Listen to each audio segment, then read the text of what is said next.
Milagros desde la Z, cada noche de lunes a viernes y a partir de las 7, solo por la Z101, siempre pensando en ti.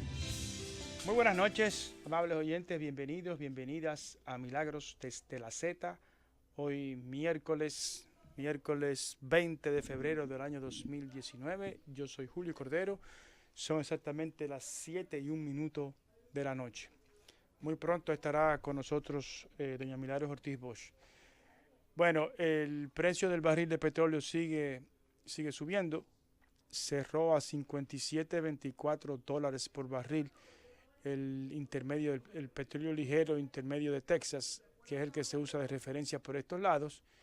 Y todo indica que este viernes vamos a tener un tablazo, si nos van a subir el precio de la gasolina de nuevo. El Brent cerró a 67.10, ese es el que se usa de referencia en Europa. Y el oro cerró muy por encima de la barrera de los 1.338,50 la onza Troy. La gasolina como producto terminado, 1.60, también se ha disparado, lo cual quiere decir que este viernes debemos esperar un aumento en los precios de los combustibles. Doña Milagro, bienvenida a su espacio. ¿Usted salió corriendo para llegar antes que nadie aquí? No, fue que me llamaron. Se llamaron. Oye, se saben tu nombre. No, un pito, Julio, un Julio. pito. Maestro. Así que dice, maestro, venga. Y tú te sientes el maestro y te entré, quieres acertar. Exacto. Bueno, hoy es el día que hoy es día 20. Hoy es día 20. Día 20. Apenas a 7 días de que celebremos la independencia. Sí. Independencia. Que oigamos el discurso fabuloso del... Es un discurso que va de una rendición de cuentas y es de lo que se va a seguir haciendo. Es un discurso, siempre es un discurso político. Sí, muy político. Contrario a lo que ordena la Constitución de la República. Así mismo es. Pero llegará la época en que las cosas se harán como dicen las leyes. Uno tiene la esperanza. Mira, Julio... Espérate, no hay 100 años. ¿Cómo es la cosa? No hay mal que dure 100 años, ni cuerpo que lo resista. Sí. Bueno, Julio... Ya llevamos 20, doña, nos faltan 80. También estamos a 3 días del plazo que ha dado Guaidó. Un plazo... El sábado se cumple. El sábado. El viernes es el concierto. Ya sabemos que va a participar nuestro Juan Luis Guerra, junto a otros... a todos los cantantes de Latinoamérica sí, pero a nosotros y de los España. Nos afecta, nos gusta. Que tenemos un embajador nuevo designado aquí de Venezuela, que eso va a tener aquí su cocorícamo. Pero Carlino Linares. Según el periódico Diario Libre, fue asesor financiero. Actualmente es asesor financiero del Banco de Ahorros y Crédito Empire. ¿En qué? Imperio, pero en inglés, Empire. Pero es una entidad financiera de la que se desempeñó anteriormente como director general desde septiembre del 2013 a enero del 2018. La gran pregunta es, ¿qué va a hacer el gobierno dominicano? ¿Le va a conceder? No, el gobierno dominicano ya ha reconocido a Guaidó como presidente. O sea... Pero lo reconoció en medio de una votación en la Asamblea de la OEA. En estos días... porque el embajador de Maduro sigue aquí. Los países que han reconocido a Guaidó no tienen al embajador de Maduro. Tendrá un estilo más diplomático de resolverlo, pero el gobierno dominicano ya inclusive lo mencionó del Rincón. Bueno, para mí... Julio, lo correcto es que se lo reconoció como sea. Sí, pero la pregunta que yo me hago es, ¿oficialmente lo reconoció o fue una declaración para jugar al policía bueno y al policía malo? Esa respuesta a esa interrogante es mía, que es mía, no es suya. Bueno, la veremos si finalmente el señor Carlino Linares presenta credenciales al presidente Medina. Bueno, eso lo vamos a ver en poco tiempo, pero yo no tengo duda de que de alguna manera hay que ser coherente. no, espero que no sea como los Doña, concursos de educación, doña, que van, doña. convocan a concursos, piden los concursos y aparecen designados Ese es los que perdieron. es que ese es el problema, es que Vemos la que administración del la presidente ley de Medina la no se ha caracterizado por su coherencia. Pero de vez en cuando, tú sabes que yo soy una No, optimista yo sé. inveterada que creo en eso. Tranquila. Sí, Yo sé, yo sé. no quiero ridiculecer mi país, no quiero que la gente diga, ay, que lo reconocieron en la OEA aquí, no, eso. Yo creo que yo no ya. estoy diciendo ni una cosa, estoy diciendo que yo tengo curiosidad de saber qué va a pasar. Porque Esa es una curiosidad que no te la debes atribuir a ti solo, es una curiosidad compartida, pero que hay que tenerla en una dirección más positiva, ¿ok? Sí, Esa es la posición. efectivamente. Pero tú sabes una cosa muy interesante. El gobierno ha creado muchos organismos nuevos, dirigidos por gente que uno conoce, como una que si yo que de competitividad, una que si yo que de las exportaciones, que se llama ahora una CDOP con otro nombre, más moderno, más adecuado al mundo globalizado. Todo eso era para mejorar las exportaciones. Óyeme, y un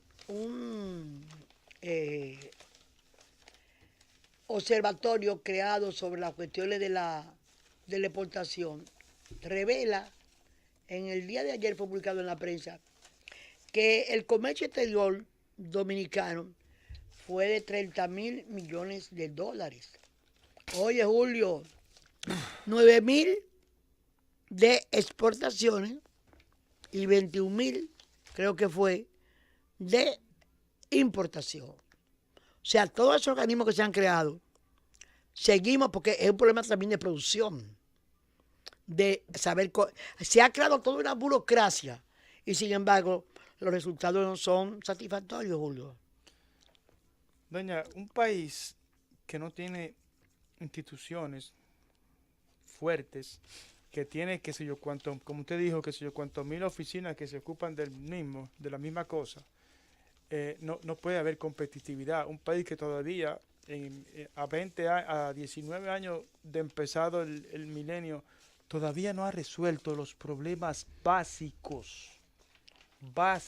Aquí hay problemas de energía, aquí hay problemas de agua, aquí hay problemas de vivienda, aquí hay problemas de educación. ¿Qué es lo que está resuelto aquí, doña?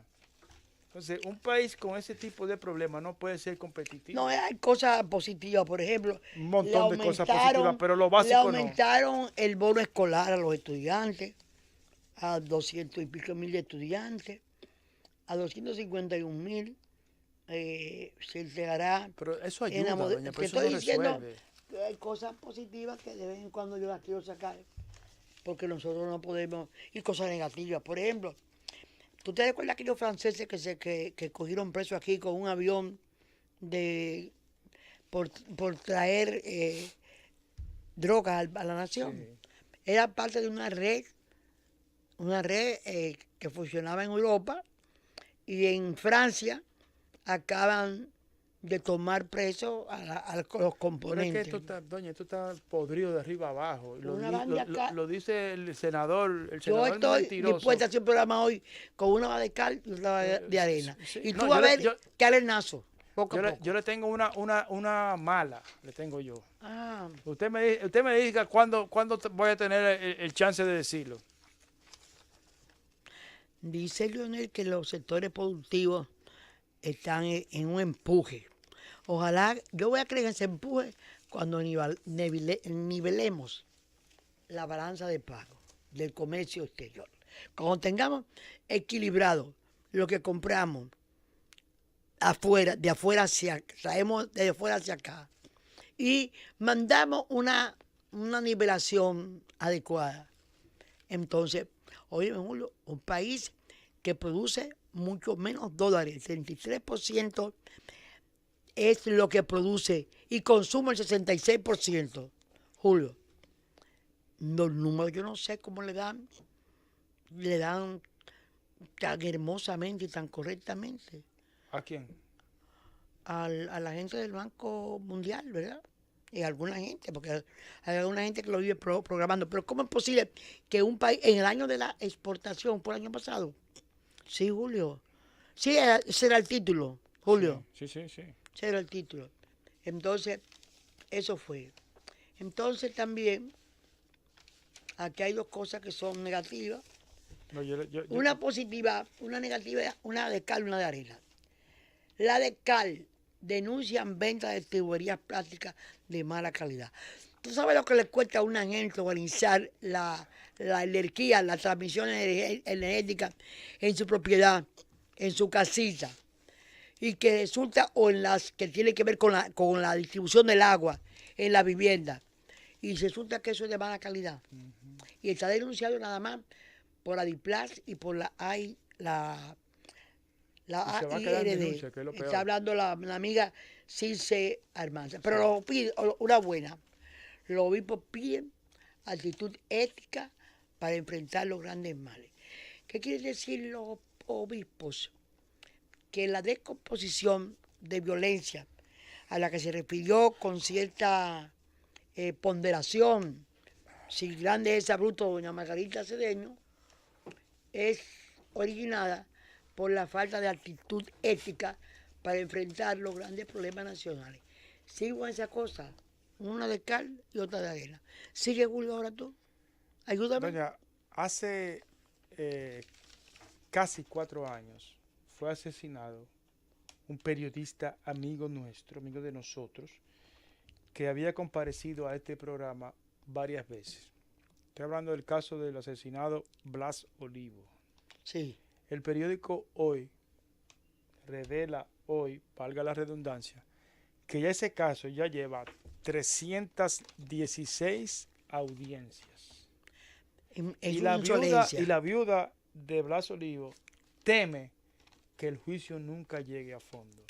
Porque se ve que hay gente muy importante mezclada en eso. Decir, un crimen de Estado o de alguien poderoso o de alguien que los poderosos quieren defender.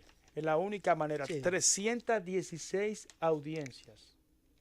Julio, es una vergüenza para la justicia dominicana. Ay, me gusta ser precisa, Julio. No se puede ser impreciso. Aquí, menos en esta emisora. En el 2018, el total de exportaciones, los números exactos, fueron 9.473 millones. Y las importaciones, 591 millones. El déficit es 33% para las exportaciones y 66% para las importaciones. Esos son los números y lo hace nada más que el centro. Eso es el barómetro del comercio internacional. Así que no lo hago yo ni tú. Y por ahí nos fuimos. Doña, antes de hacer la pausa, déjeme decir dos Hay que hacer noticias pausa, sí, importante. Internacionales. El presidente Putin, que tiene problemas de popularidad por el deterioro de la economía de Rusia, pronunció un discurso tratando obviamente de levantar el ánimo, anunciando medidas económicas. Pero lo que no me gusta es que amenazó con sus con armas nucleares, con apuntar armas nucleares hacia los Estados Unidos. Acuérdense que ambos países decidieron suspender el acuerdo de armas nucleares. Sí. Entonces, esos dos gatillos alegres, happy triggers, como se dice en inglés, uno que está lejos de eso, uno se asusta. Lo otro es que el New York Times le llevó un conteo de las veces que el presidente Donald Trump se ha criticado la investigación de Mueller sobre el caso de los rusos. ¿Y cuánto? Y van 1,000, lo tienen día por día, 1,117. ¿Al día de ayer? Y al día de ayer. Señalado por día con precisión. Tenemos que hacer una pausa porque esta semana, a principios de la semana que viene, ya el Departamento de Justicia anunció que se daría a conocer el reporte Mueller. Quiere decir que por ahí va a haber definiciones y va a haber un cambio en la atención a Venezuela. Se va a y todas esas cosas que también con Venezuela tienen que ver mucho con la reelección y con sus problemas que tiene con la investigación de Mueller. Lo cual no quiere decir que no se merezcan No, lo que no está se pasando. merezca muchas Pero cosas. vamos a hablar de Venezuela. Porque Con tenemos un venezolano. sí. Hacemos la pausa. La venimos en pausa y breve. venimos con el amigo. Milagros desde la Z. Julio, tenemos hoy dos invitados, dos estrellas, Bueno, hay uno que no con es dos invitado, temas ya. importantes. Uno es un dueño de esta parte, Sí, ¿verdad? parte de nosotros. Ese es Antonio Almonte, que está con nosotros hoy y que tiene temas interesantes del que vamos a conversar. Pero hay un amigo venezolano que es Alessandro Barrios, un apellido notable de su país, venezolano, especialista en crisis, que vive hace algunos años en nuestro país y que es un hombre muy apegado a su tierra, a pesar de que está aquí un poco aplatanado, ¿verdad? que sí? Imagínese si la crisis... Yo creo que va a Villamella Doña, a comer chicharrón. Imagínese si la crisis es grande, que el especialista en crisis está aquí. Es terrible eso. Muy buenas noches, pero no creo, doña Milagro. Maestro. Hace un par de meses. Pégase, Sí. pégase. Buenas noches. Digo a Milagro que hace un par de meses estuvimos juntos él y yo por la tierra de Villamella.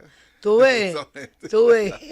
Qué bueno. Sí, me y fue, sus gusta. cruces. fue Toñito que nos sugirió que... Sí. Sí, Toñito fue que nos dijo, ese eminente venezolano vamos a traerlo en el espacio que es mío, óyeme, y él lo puede ceder como pero tú sabes la sorpresa que fue, el agrado, que era Alexandre Barrio. Sí. Julio y yo aplaudimos aquí la decisión. Muchas gracias. Bueno, bienvenido. El problema del día 23 es un día citado por los venezolanos para tener o una salida o un enfrentamiento. Ayer oía a un especialista de crisis que interrogado por la señora Aristegui, que le decía, ese día o cae el muro de Berlín, que fue una caída de la entrada en paz de un proceso, ¿verdad? Ojalá que sea así, pero también puede que haya otras dificultades. Para un venezolano que ama su país como tú, ¿qué significa este proceso? Este 23. Bueno, buenas noches, doña Milagro, don Julio, don Toñito. Gracias Gracias. por la invitación y de verdad que lo que está viviendo actualmente Venezuela es una situación que yo podría decir que se puede considerar como inédita, no solamente para Venezuela, sino a nivel global. Una situación que incluso ha tomado ribetes de situación geopolítica Sí. a nivel mundial por las distintas instancias que están involucradas, particularmente si mencionamos a China y Rusia como posibles aliados de un Nicolás Maduro que debería estar a punto de salir del país. Y digo posibles aliados, más adelante les voy a decir por qué posibles. Pero en líneas generales es una situación en la que por primera vez en 20 años nosotros los venezolanos sentimos que hay una verdadera posibilidad de salida de este régimen que sin duda alguna tiene matices dictatoriales y que al parecer la comunidad internacional ya se ha percatado de que es así. ¿Por qué el 23 en este caso el 23 de febrero es una fecha clave? Porque todos recordarán que el día 23 de enero A la fue caída de fecha, Pérez Jiménez. en la que en el año 1958 cayó el último dictador, Marcos Sí. Pérez Jiménez, y fue la fecha que seleccionó muy hábilmente la oposición venezolana, particularmente Juan Guaidó, el actual presidente interino del país, para asumir las funciones o el rol de la presidencia interina, el rol del Ejecutivo Nacional, basándose en el artículo 233 de la Constitución, que es lo que le permitió a él, ante un vacío de poder que efectivamente existía en el país en ese momento, él asumió como presidente de la Asamblea Nacional las funciones del Ejecutivo. ¿Por qué pasa esto? Porque hay muchas dudas en cuanto a la legitimidad de Guaidó como presidente interino, pero él Oye, ha con seguido... 40 y pico de países apoyándolo. 60. 60 países Entre apoyándolo. ellos, ya el último fue La Japón. legitimidad va quedando muy disminuida. Correcto. La- Pero insisten, algunos, por supuesto, algunos aliados del enemigo, Sí. les interesa marcar esa situación. Incluso algunos medios internacionales muy reconocidos, un CNN en español, por ejemplo, mantiene cada vez que menciona a Constantemente. Guaidó el autoproclamado presidente de Venezuela, Juan Guaidó. Y la verdad es que sí había... Algunos programas en CNN. Bueno, algunos programas de Sí, CNN. porque hay otros. Y su community manager. ¿Cómo? Y su community manager, Ah, que en las exacto. redes sociales en Sí, todos sí, lados sí, dice sí. así, ¿no? ¿Y por qué yo digo que no es inconstitucional? Porque efectivamente había un vacío de poder. ¿Por qué? Porque el año pasado, en mayo del 2018, Nicolás Maduro realizó unas elecciones presidenciales con ninguna legitimidad. Es decir, fueron unas elecciones a las que él fue solo. Hubo 3 candidatos adicionales supuestamente de la oposición, pero que efectivamente fueron colocados por el régimen para validar el proceso. Pero a los reales candidatos les prohibió participar en las elecciones. Correcto, correcto. Entonces, ¿qué elecciones pueden ser legítimas cuando solamente está participando una tendencia? La del presidente en Sí. funciones. República Dominicana en 1970. Bueno, sigamos con Venezuela. No me la complique. Otra característica que tuvo ese proceso fue que no permitieron la observación internacional. Sí. La observación internacional seria, porque evidentemente sus países aliados sí estuvieron allí observando y validando el proceso electoral. Pero antes había habido modificaciones de fechas constitucionales en las que había que hacer algunas elecciones, o de gobernadores o de municipios, que fueron también muy frustratorias, ¿no? Sí, eso también fue en el año 2017, Sí. por lo que también las autoridades municipales y regionales del país también estaban invalidadas. Lo cierto es que la única institución que tenía una verdadera legitimidad para principios de este año era la Asamblea Nacional, que está ocupando desde hace un año la oposición venezolana. Fue un primer proceso electoral en el que la oposición barrió con el régimen de Nicolás Maduro, pero que como ganaron la Asamblea Nacional, ¿qué hizo Maduro enseguida? Unos días después la invalidó. Le invalidó a tres diputados, A 3 diputados de La Guaira. basándose en supuestos procesos irregulares de votación, los inhabilitó para quitarles la mayoría absoluta en la Asamblea. Y por supuesto la oposición venezolana no lo permitió, ellos se mantuvieron le allí quitó la posibilidad del revocatorio. del revocatorio. De revocatorio. Correcto. De la capacidad de revocar un mandato por X circunstancia que está- a un presidente. Que está establecido en la Constitución bolivariana. Tu invitado también, Toñito. Sí, Sí, así es. Bueno, Entonces, lo cierto es que la Asamblea Nacional se mantuvo firmemente, aun cuando le crearon la Asamblea Paralela, la Asamblea Nacional Constituyente. Que no sustituya jamás a la Asamblea Nacional. Correcto. Y de hecho todo el mundo decía en su momento, oye, pero ¿para qué la Asamblea Nacional se mantiene allí si le quitaron las funciones, le quitaron todo lo que podían hacer? No le pagan los sueldos. Esa fue una de las mejores decisiones que han tomado, porque si no, de no haber sido así, hoy día No estuviera no Guaidó. estuviera Guaidó como presidente legítimamente interino de Venezuela. O sea que eso es una decisión que ahora todos lo entendemos. Venezuela ha pasado 20 años en discusiones entre que si la oposición no sirve, que la oposición toma malas decisiones, que la oposición, bueno, una cantidad de críticas, porque siempre que ha habido una esperanza, Alguna media verídica, ¿saben? sí, y hoy día uno puede recordar de estos últimos años posiciones de algunos opositores, Sí. de aquellos antiguos, Sí. un Antonio Ledesma, por ejemplo, Sí. que hoy día está fuera del país exiliado. Está en España, Está en España. Bueno, está recorriendo el mundo. No, está recorriendo el mundo, haciendo sí. llamados, pero Pero, de verdad que ha servido de mucho la posición de él y de otros políticos que en su momento tuvieron opiniones muy criticadas por la oposición, pero que definitivamente fueron, hoy se ve, decisiones acertadas que son las que nos permiten estar hoy día donde estamos. Pero tú sabes, Alex, que tú eres un hombre de experto en crisis, que si no nos vamos a la pausa, hay una crisis en la emisora. Así que volvemos un Y esa ratito. sí no la sé resolver. Milagros desde la Z. Bueno, ya estamos de vuelta con ustedes, con el comunicador Alexander Barrios. No, Alexander, continúe con las explicaciones sobre el caso, sobre cómo llega a donde estamos hoy en día.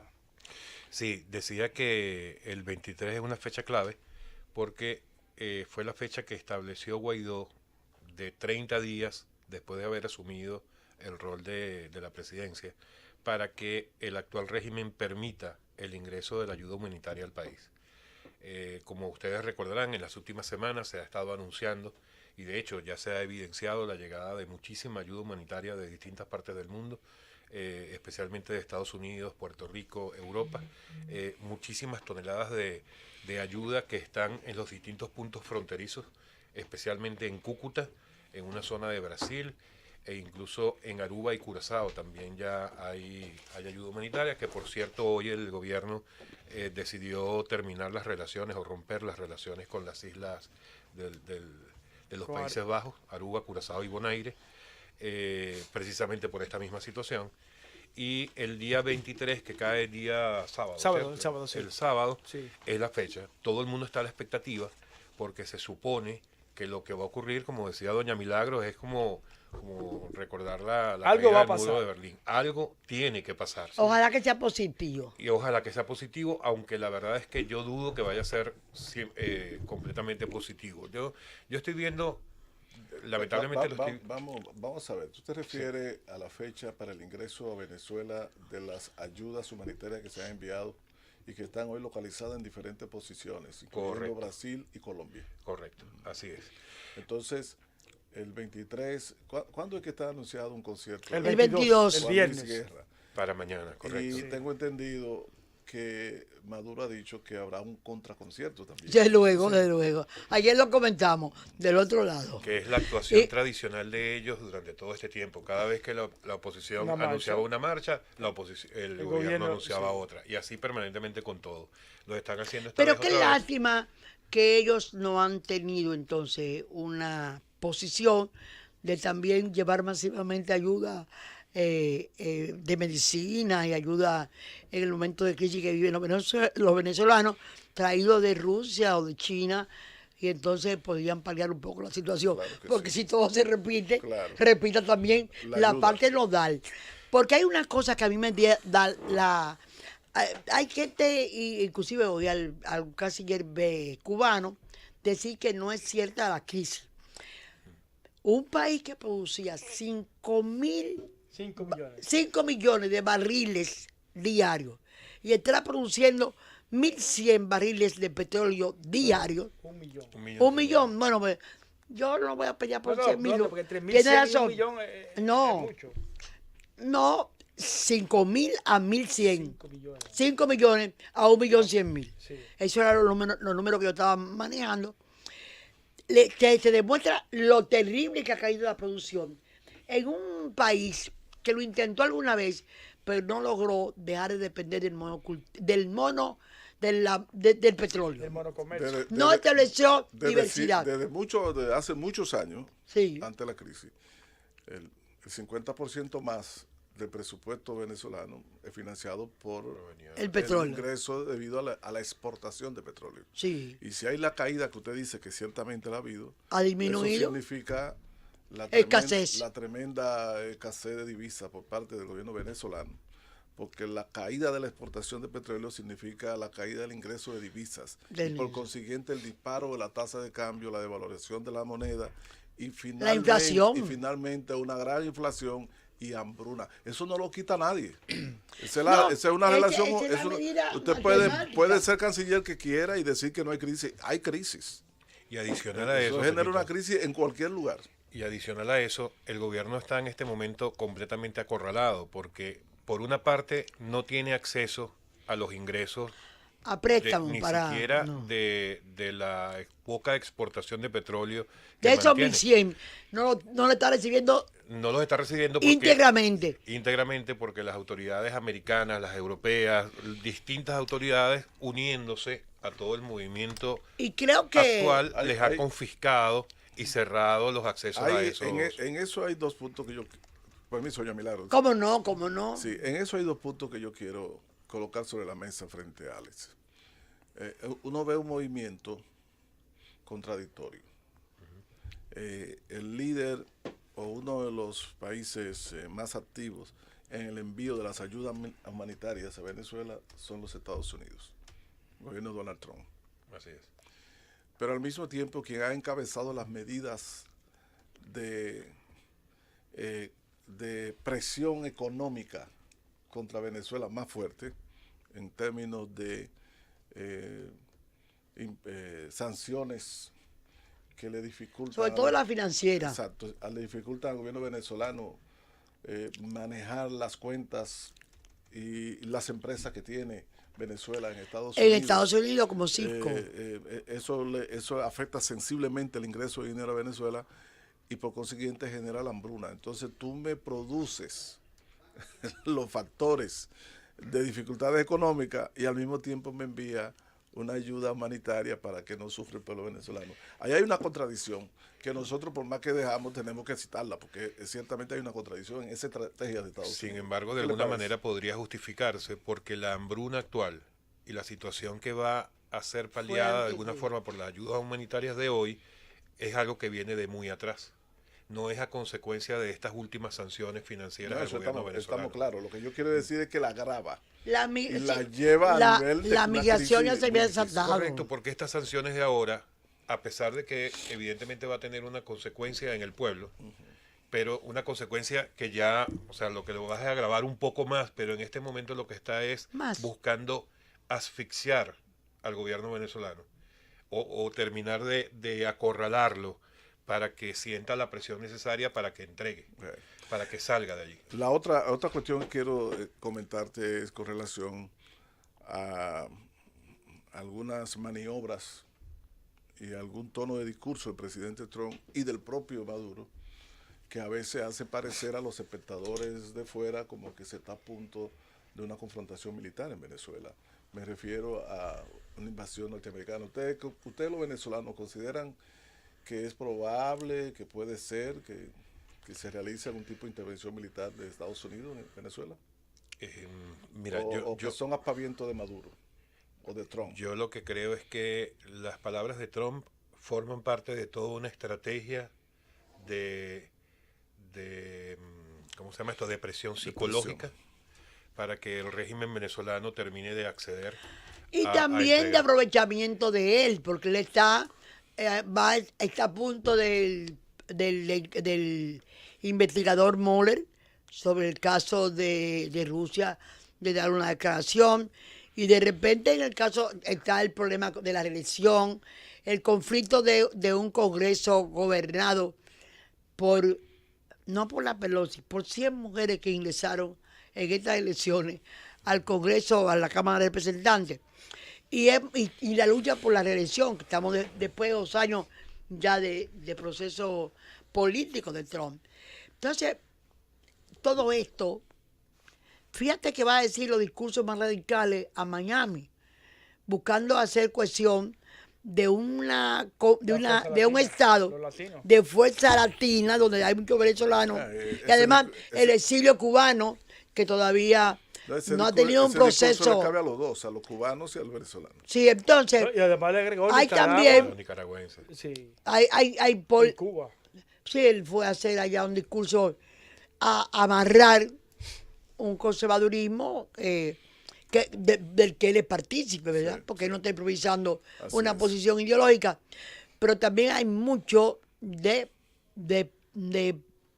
política norteamericana que se está barajando en los Estados Unidos. Así es, yo considero eso también. Ahora, si vamos al punto de Maduro, de si Maduro es capaz o no de provocar esa posible intervención militar, yo lo que pienso es que Venezuela o Maduro y sus Fuerzas Armadas no están preparadas ni para un día de combate con una fuerza extranjera. O sea, las condiciones tanto personales o humanas del cuerpo de las Fuerzas Armadas como a nivel tecnológico y armamentístico, no creo que tenga absolutamente ningún nivel para enfrentar nada. Pasó algo también. Pero déjeme hacerle una pregunta que tiene mucho que ver con un comentario que hizo Toñito de la moneda.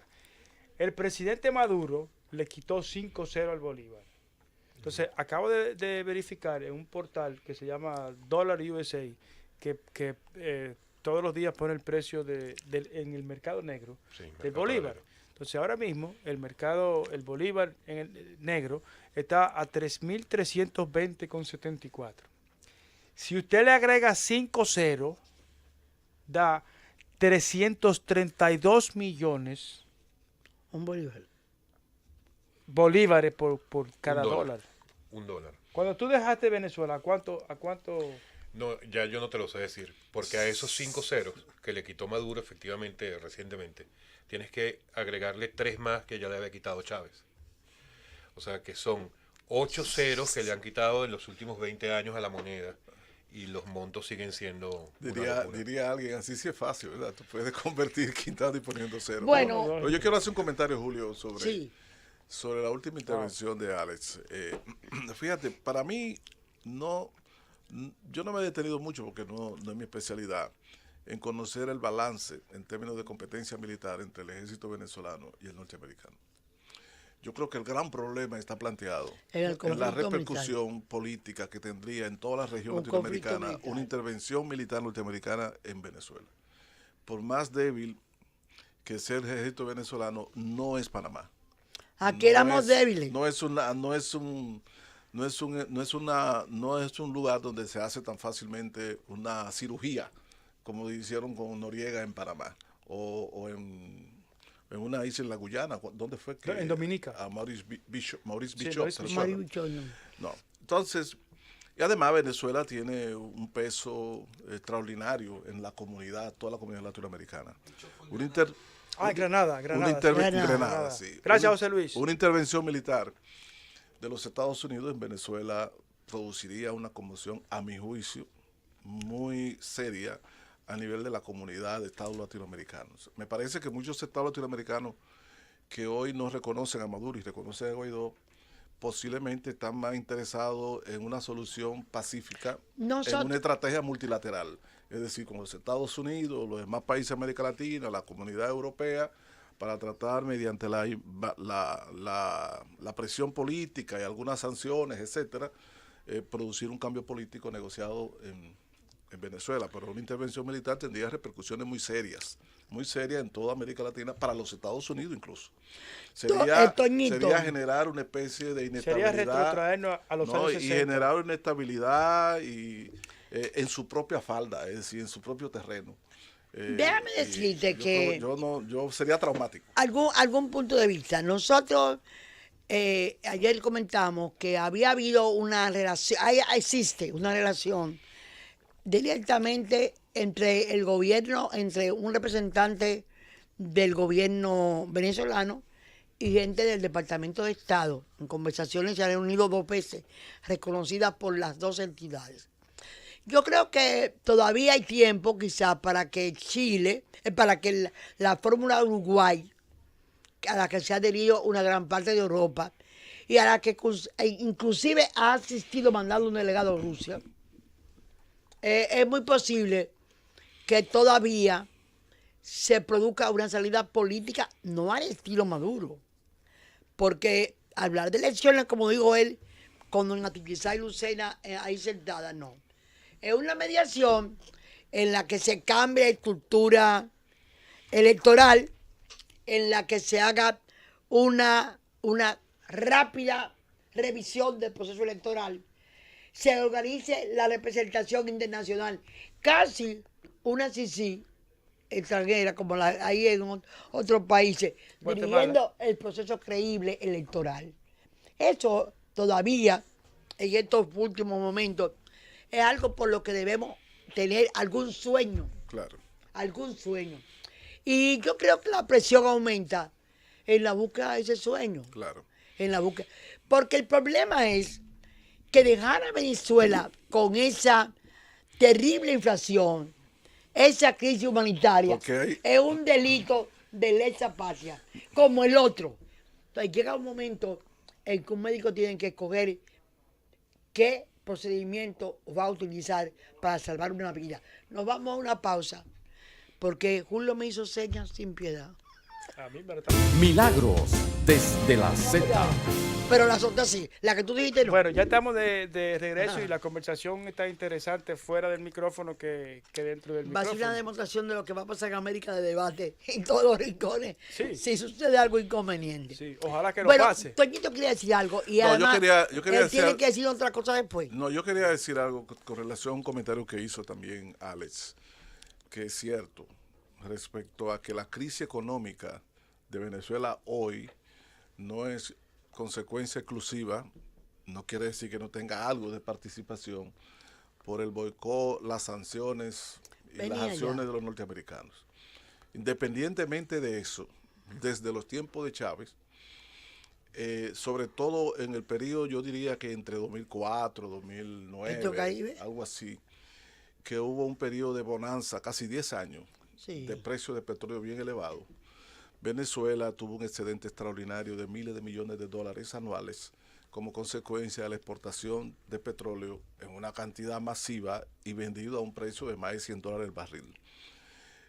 Durante ese periodo, el gobierno de Chávez, y después continuó Maduro, le asignó a PDVSA, la petróleo de Venezuela, la principal industria de explotación, procesamiento y comercialización de petróleo y sus derivados en Venezuela, le asignó tareas que iban más allá de su especialidad, que es la producción petrolífera. Se creó una especie, un PDVAL, que fue una división de PDVSA dirigida al subsidio de alimentos en Venezuela. Se creó también un mecanismo subsidiado por PDVSA para subsidiar la construcción de universidades. Las misiones se llamaban también. Exactamente. Entonces, PDVSA comenzó a hacer una distribución de sus ingresos que no era precisamente en el fortalecimiento y ampliación de su capacidad de producción. El resultado fue una caída de la eficiencia productiva de PDVSA. Y cuando eso coincidió con la caída de los precios del petróleo, entonces sencillamente Venezuela y el régimen de Chávez se vio al desnudo.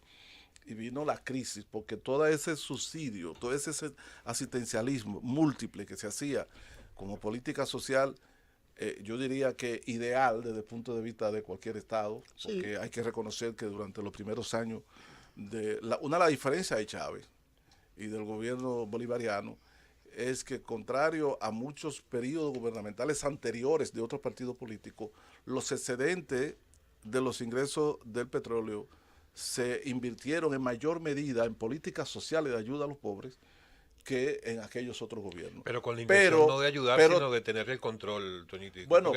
Bueno, eso es obvio en todos los países. Las políticas sociales que se aplican casi en cualquier gobierno, y en este caso en Venezuela, en cualquier país de América Latina, generará definitivamente una masa casi cautiva de apoyo. Y uno dice, bueno, ese es el clientelismo político, pero una masa cautiva de apoyo al gobierno que hace esa política. Pero eso solamente tiene sentido en los países donde hay grandes masas necesitadas, porque de eso se trata. O sea, no tendría sentido en quizá Estados Unidos, quizá en Canadá, en Inglaterra, en Alemania, pero en países donde tenemos enorme masa de la población que han sido durante siglos olvidadas y no atendidas, entonces se genera esa situación.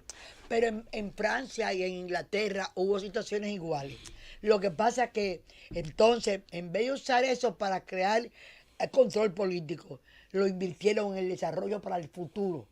Pensaron en el bienestar que venía, en el desarrollo humano que iba a generar una inversión correcta de los fondos.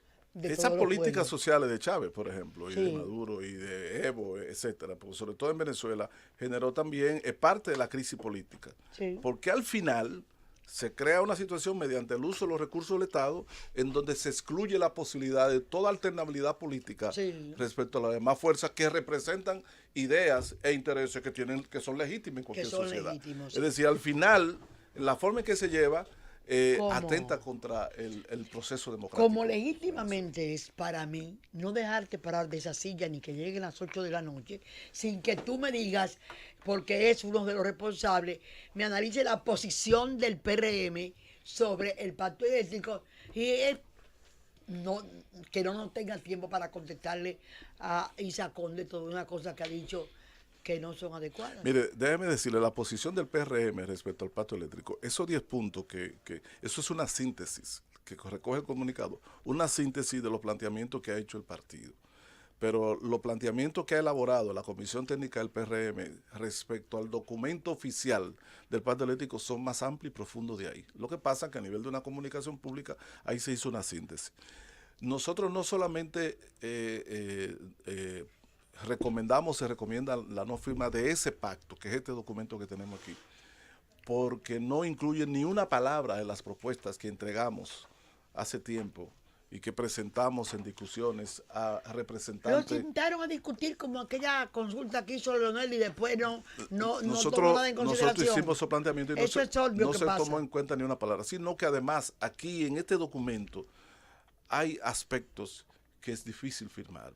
Le cito un solo caso, por ejemplo.